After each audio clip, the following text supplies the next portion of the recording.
რამდენი დადე ქერეხზე? 60. მე 40. დავთხარე თვალები. ჩემ მამამ თვიზეც მაშინ 20 მანეთი დადო მაგან.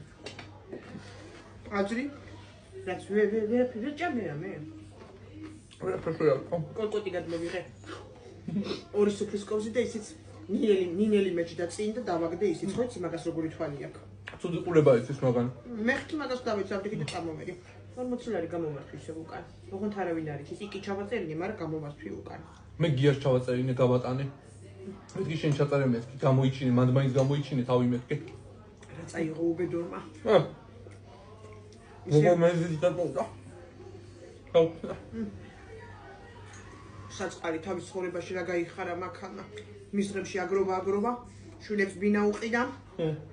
იმას ის მაქანა უყიდა, იმას ეს უყიდა და თვითონ კიდე ერთი გადადებული ნიფხავი არ აქონდა. გამოგლეჯილებით დადიოდა მე ხო ვიცი არა შენი ხნარას მოგიყვებოდა, მაგრამ მე ვიცი. უბედურის ერთი.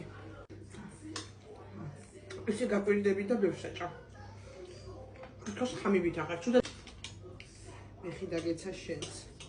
შენს დაგეცა მეხი, აი ესე უნდა ჭამ შენ ქელეხში მიყურე, აი.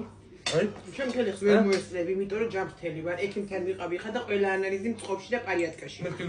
მოდი, ნუღა შეჭამ ჩემს საჭმელს, კარგი? შენი არ არის, ეს არის ფრესკოს საჭმელები. აი, მოდი ჯაკეთო. აი ხლა მგონია რომ აი მართლა რეინკარნაცია მოხდა რომ აი ზაზას თვალები აი ხლა ზაზა არ გიყურებს? ზაზა თუ შენ ახარ გვანიშნე, ესე კი. ზაზა ცუდად არ გამიგო, 40 ლარზე მეტი ვერ დავდე შენ ქელეხში. რა ვქნათ, რა გავაკეთოთ ეხლა? თლაც სიცოცხლეში არიყავ ისეთი კაცი რომ უფრო მეტი დამედო და რა ვიცი ეხლა შენ ოჯახს მოახმაროს ღმერთმა